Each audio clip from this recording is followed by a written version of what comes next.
And today we're talking about self-advocacy. Now, when I first started thinking about this topic of self-advocacy, I actually thought it was pretty self-evident. You just promote yourself. Say nice things about yourself when you're at work. And if you're the employer, then just allow people to do that and take their feedback, right? But it's so much more complicated than that.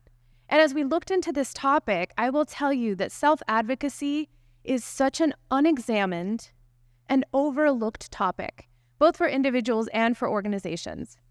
The truth is that most organizations don't really provide or really think about giving opportunity to their employees to advocate for themselves and champion their own accomplishments and ask for what they want. Nor do they give people the tools to be able to do that for themselves, because we're not all born with that skill. I'll give you a quick example. I think most of us have done one of these. I think maybe everyone in this room has probably experienced one of these. I'm talking about the yearly performance review or periodic performance review. Usually it goes something like this. You go into a room, or maybe you log on to Zoom. Maybe the person on there is from HR or the people officer, or maybe they're your direct supervisor, but maybe not. Maybe there's someone who just got assigned to do this performance review. And there's really 3 stages to this. First is the positive feedback. Maybe you had some impact this year. Maybe you got some positive feedback from your supervisors. Maybe you added some value. So you talk about that and you're very appreciative and you love to hear it. And then the second part is kind of the meat of the conversation, which is the constructive criticism, let's call it. Maybe you got some not so positive feedback. Maybe there's areas that we need to highlight where you need to improve. Or maybe you have areas where you need some additional training or a team that you need to be a part of because you need to do better. And as someone who cares about your career, as someone who cares about your own advancement, you want to take this criticism and move forward with it. So you say things like, thank you, yes, I will incorporate that. Maybe you have some ideas on how you yourself can improve, but you're taking this on saying, okay, these are the ways that I can get better. And then at the end, the third part is something like this. Okay, well, we have about 5 minutes left. Thank you so much for your time. Do you have anything you'd like to share with us? And while this process is very, very helpful to get feedback and relay feedback back to your employees and the members of your organization, it's not really an empowered space where people feel comfortable advocating for themselves. At that point, you don't necessarily want to say, well, yeah, actually, I have all these things that I want to talk about, and here's what I want. It's really not that space. We can do better. Organizations can do better. Individuals can do better. So we're going to be talking about self-advocacy in a much more nuanced fashion. And in furtherance of that, we came up with this working example or working definition of self-advocacy. Slide, please. Self-advocacy is taking the opportunity to effectively communicate your strengths and accomplishments with the purpose of gaining a benefit. Let's unpack that. Taking the opportunity means there has to be an opportunity. Your organization has to provide a culture and spaces where people can actually speak to their strengths and ask for what they want. To effectively communicate means you have to do it in the right way, with the right people, at the right time, and for the right purpose. You don't do it just to say nice things about yourself. You do it for the purpose. And that purpose is going to be gaining a benefit. That's going to be different for everyone. Maybe you want a raise. Maybe you want a promotion. Maybe you want to be part of a new team. Maybe you want more responsibility. Maybe you want some training. Self-advocacy is all of these things together. And with that definition in mind, I'll pop it over to Sabina, who's going to talk a little bit about the history of this concept. So let's go back a little bit in time of self-advocacy. So the actual word self-advocacy didn't really gain traction until the 1950s, 1960s in Sweden, actually. So there was a gentleman that saw that there was a group of people that were being oppressed, some disabled individuals, and they kind of took it by storm from there on. So they got what they needed, their rights were heard. And from then on, and even before then, we know self-advocacy as also the civil rights movements, from Black and African-American civil rights movements to Chicanos, LGBTQ, to women's rights. So this is not a new concept to us, but self-advocacy is important to us in our personal lives, in the work life, and just in general in the world. So for self-advocacy, what is the why? The why women, specifically women of color, don't advocate for themselves at work is because we're looked as demanding, controlling, bossy, assertive, hard to work with, and asking for too much. So what our actual intention is that we want to be mindful. We're mindful of ourselves, of our own bodies or persons, and the people that we work with. We are deliberate. So we want to make sure that we are heard, we are seen, we are respected. We are also communicative. So we want to make sure that, again, our ideas are heard, our thoughts are spoken up. We are an ally, we are a leader to our team and to the work that we do. And we want to see clarity as well. So we know the statistics about how much money women lose in their lifetime compared to our male counterparts or our white female counterparts. But we want to end that gap by advocating for ourselves and not feel that treacherous momentum and just an uphill battle. So Anna, if you don't mind. Thank you, Sabina. Sabina helped us understand the role of perceptions and mindfulness and why it is crucial in addressing self-advocacy in our workplace and our personal lives. Now, let's reflect on some questions that I'm going to ask you. How do you feel when you have been given a chance to champion for yourself? How does that quiet moment feel when all eyes are on you and you're like, the silence is just powerful? Does this feel uncomfortable or is it embarrassing? And what parts of it are empowering? So now that we've reflected on personal experiences and self-advocacy, let's investigate why people often hold back from advocating for themselves and the result impact this has on workplace dynamics and productivity. There are 3 that we found. One of them is fear of negative perception. As Sabina has mentioned, we are if we start advocating for ourselves, we are kind of like seen as assertive or a little bossy or just kind of difficult. One of is fear of that negative perception. People often worry that speaking up for themselves might be viewed as aggressive or self-serving, which can lead to social or professional repercussions. The second one is cultural and organizational norms. In some cultures or workplaces, there are unspoken rules, either implicit or explicit biases as well, that discourage self-promotion or assertiveness, leading individuals to refrain from advocating for their own needs. And the last one is impacts to the workplace. Self-advocacy can sometimes disrupt team dynamics or existing hierarchies, causing individuals to avoid it to maintain harmony and avoid conflicts. These are a couple of the reasons or observations that many of the reasons why people don't advocate, but there's one particularly sneaky culprit we need to address. Next slide, please. Dun, dun, dun. Hello, imposter syndrome. We heard it earlier this morning, and we're gonna, dig into this. A show of hands, who else has experienced imposter syndrome? Who still does? Well, we are in this together. I am one of them as well. People experiencing imposter syndrome often attribute their achievements to luck or other external factors rather than their own abilities, leading to chronic self-doubt and insecurity. This can hinder their willingness to take on new challenges, advocate for themselves, or fully embrace their successes. Imposter syndrome and self-advocacy are closely related because of the feelings of self-doubt and perceived perceptions associated with this, and it can hinder someone's ability. For example, lack of self-confidence. It erodes self-confidence, making individuals less likely to speak up about their accomplishments, needs, ideas, and fearing that they will be exposed as incompetent or unworthy. So understanding the impact of imposter syndrome and self-advocacy not only helps individuals overcome these challenges, but it also highlights a really important question for the organizations. Why should companies care? There are 4 that we discovered. One of them is improved organizational culture. It is encouraging self-advocacy, fosters an inclusive environment, which we heard earlier, leading to increased collaboration, better communication, and enhanced productivity and morale. The second one is retention and attraction of talent. Companies that support self-advocacy retain talent more effectively and attract top talent, reducing turnover rates and hiring costs. The third one is policy and process improvements. It provides insights for leadership to refine policies, keeping the company agile, responsive, and driving innovation and efficiency. The last one is equity and inclusion. Promoting self-advocacy advances equity and inclusion, ensuring all employees can express their needs and contribute to organizational success.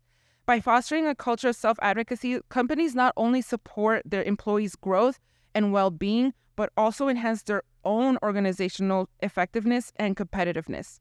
So recognizing the profound impact of self-advocacy on organizational success, I'm going to turn it over to Ellen, who would then show why it's important to create a culture.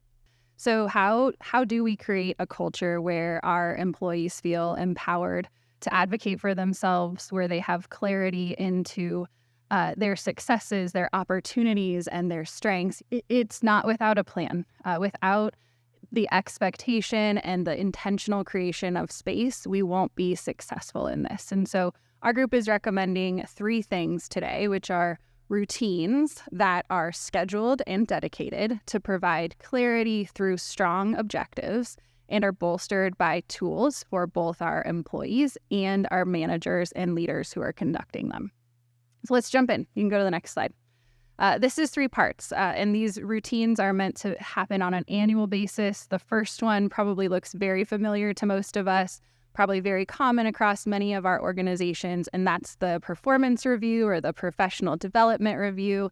This is most commonly a leader-led conversation, which an employee is participating in, and it's often focused on the work we have done in the previous year, the what and the how of our work. So it's more of a look back, more of a way to measure performance.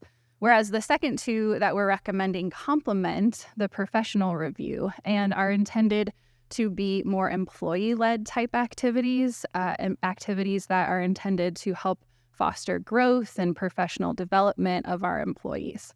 The first of which is the career goals conversation. So this says we look ahead, we look way ahead, and as an employee, I share with my manager or my leader where I see my career going, what kind of work I want to be doing.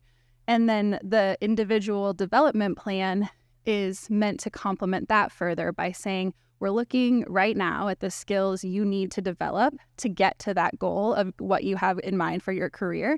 And we're talking about very specific skill building that often happens in partnership with the leader. And we rinse and repeat that, right? There are many skills we want to add to our toolbox. And so as we do that, we refresh our individual development plan. So hopefully you see how annual routine structure such as this can add value and intentionality around creating space where employees feel empowered. But without important tools and critical tools, these also won't be successful. And so we've prepared a pamphlet for you that will be distributed electronically that give you some examples of how these conversations can be structured, what kinds of questions can be asked, or how you might prepare. But we wanted to share a little bit with you all today, both from the employer-manager perspective as well as the individual perspective. And we've structured it around 3 parts. That's prepare, in the moment, and then follow through. So as a manager, when I think about preparing, and what you should encourage your managers to do is to freshen their perspective on that employee. We want to show up with a perspective from others this employee works with an understanding of our own perception of that employee so that we can share clear and meaningful guidance with them. And we also want to encourage them to prepare, helping give them the tools that they need to be prepared for those conversations, and setting the expectation that they be prepared to come to them helps reinforce the expectation that they have the opportunity to advocate for themselves. And this one might feel like a no-brainer, but schedule enough time. One, these have to be scheduled. And 2, you have to have enough time. We don't want the experience like Lydiana described at the beginning, where there's not enough time to have what should be a very meaningful conversation. And once we get in the moment, our panelists said it really well earlier. This is our manager's opportunity to demonstrate their concern with the flourishing of that person, that unique individual. And so the leader has to set the tone for what the conversation will look like. So make that connection. Set the intention that you as their leader care about their well-being, care about their development and where they want to go with their career. Also, make sure you request their engagement in the conversation. Make sure you pause. Don't steamroll. Don't ask too many questions. Leave time for them to share their perspective or their feedback with you during the conversation. And I'm sure through these, you'll be creating lots of meaningful action plans and committing to things coming out of it. And so as part of the follow-through, make sure that that's documented. That further creates clarity for both you and your employee about what you agreed upon and what you need to do next. And then lastly, these routines are meant to be layered, and they're meant to occur annually so that we are continuing to be intentional about creating the space. I'll invite Adrienne up next to share a little bit more about these routines from the individual perspective. So if you do not work in an ideal culture where the business is working to create this environment of self-advocacy, you still can do it yourself. And we've come up with several ways with preparation in the moment and follow-up that you as an individual can focus on how to create an opportunity for self-advocacy. We also have a handout that details this with a lot more tips and tricks, but a few things that I wanted to point out. And this is based both on the different things that we've talked about over these last 9 months, but also based on the way that we approach fundraising or advancement work. So much of this is based on the way that we cultivate donor relationships that will be useful as well in cultivating your own relationship with the interest of getting a benefit. So first, preparation. You need to know what you need and want. That is the most important thing. How do you come out of the meeting with your objectives met if you're not sure what they are? So what are your ideal and your minimum outcomes and benefits that would be acceptable? So what you want to have in the ideal world and what's the minimum that you can leave this meeting with? Lidiana discussed this, but maybe it's a promotion, a professional development, maybe it's a salary change, a title, etc. So take the time to think about that. And then identify how your needs align with the organization's needs. Develop a Venn diagram and identify the ZOPA, or the zone of potential alignment, between what I want and need and what the organization is looking for. Where do we overlap? And use that ZOPA, or that zone of potential alignment, to sort of guide your internal, either written or mental map of how you want the meeting to go. Also, really highlight for yourself how getting your needs met will also meet the needs of the organization, and figure out how you're going to express that, how you're going to express that mutual benefit. Prepare in advance a detailed list of your successes. One of the panelists this morning mentioned that. What's the proof? What's the evidence? So document facts, proof, dates, et cetera, and make sure that you have that. Whether you actually need to get into the detail of that in the meeting will remain to be seen, but just to combat your own imposter syndrome, it will be very comforting to really feel that you have a strong foundation to have this conversation for self-advocacy. Rehearse in advance how you want the conversation to go. So script it, practice it, whatever that looks like for you. Make sure that you feel comfortable and ready to have the conversation. And then create space to advocate for yourself. So you're identifying the best opportunity, time, and person with whom to have this conversation. You're going to seek permission to have that conversation, and you're going to set expectations verbally and in writing.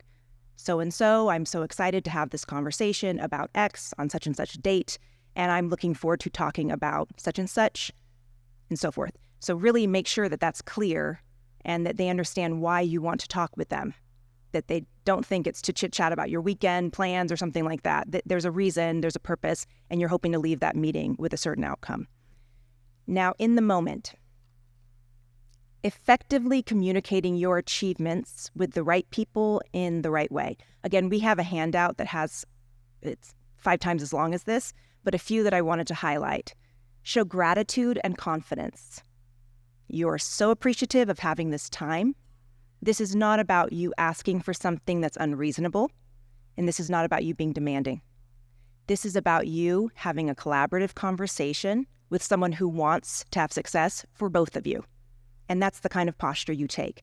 And whether it's genuine or not, whether it feels comfortable or not, doesn't matter. That's the posture you're going to, portray.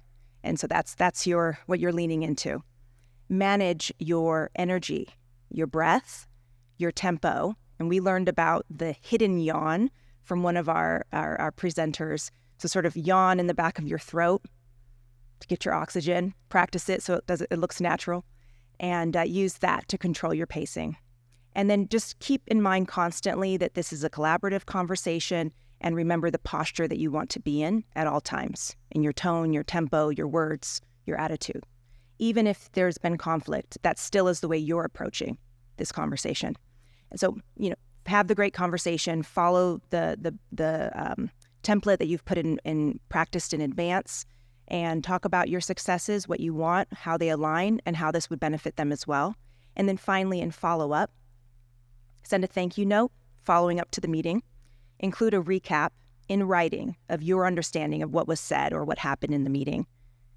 Provide constructive follow-up on points where you disagree.